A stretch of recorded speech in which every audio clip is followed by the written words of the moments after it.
Mr. Speaker, with heavy hearts, I rise to draw the attention of this August House to the tragic fire outbreak that ravaged Adum business district, the vibrant commercial hub of Kumasi, located in Subi, my constituency, on the dawn of Friday, March 21st, 2025. Mr. Speaker, countless shops were engulfed by the raging flames, reducing decades of hard work, sweat, and lifelong investment of our traders and business people to ashes. This scene was heartbreaking as men and women risked their lives through the inferno to salvage what they could. Almost 2,000 shops and uncountable goods were gutted by the fire. In my interaction with affected traders and eyewitnesses, Mr. Speaker, it was revealed that this fire was allegedly triggered by Dumsor. Power had been out. The moment electricity was restored, it sparked and triggered the fire. This is most unfortunate in view of how far we have come as a nation.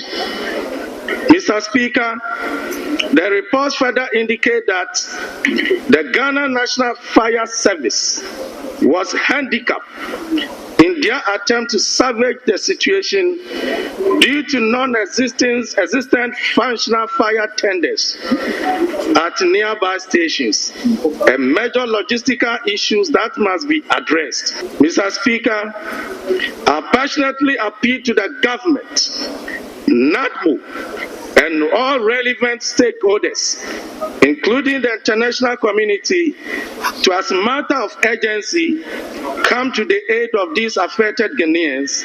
I will refer this particular statement to a joint committee on Defense and Interior and that of Local Government, Chieftains and Regional Affairs Ministry.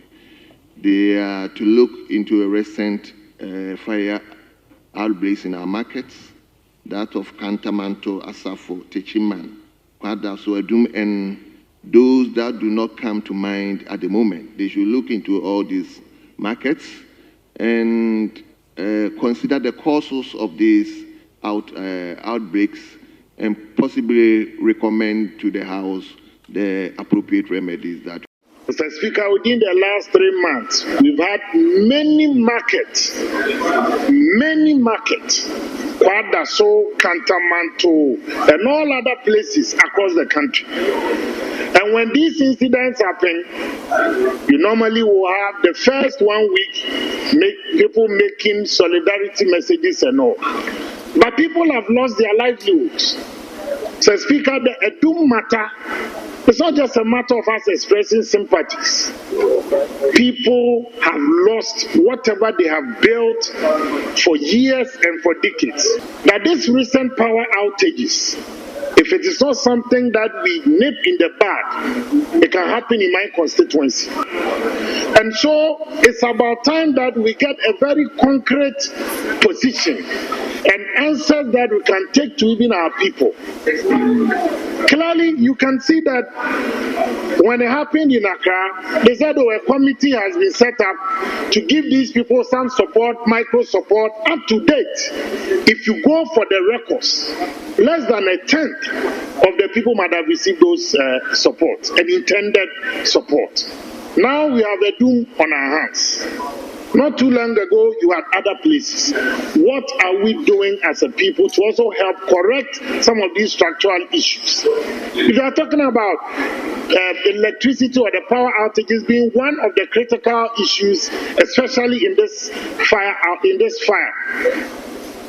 I personally was not too pleased when, even before an investigative report is out, the conclusion out there as the maker of the statement sought to create or paint is that it was caused by electricity or Dumsor as they are trying to say.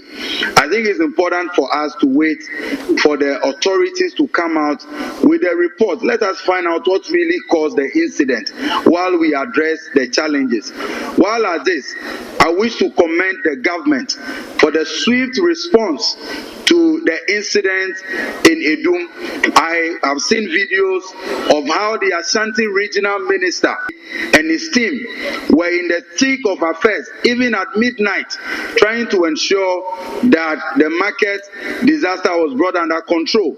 Beyond that, the regional minister and his team, in less than 24 hours, raised over 600,000 Ghana cedis to support the traders who were affected. And as I speak, many other efforts are being made to raise more to support. The President, His Excellency John Dramani Mahama, also delegated his counsel, the Director of Legal Affairs at the Presidency, and the CEO of Maslock were all at the scene trying to show sympathy and to express support to the victims of the fire incident. And so I want to plead with all of us that when some of these things happen, let us put away the partisanship, because when a disaster like that strikes, the fire does not discriminate and affect only people that belong to a particular political party.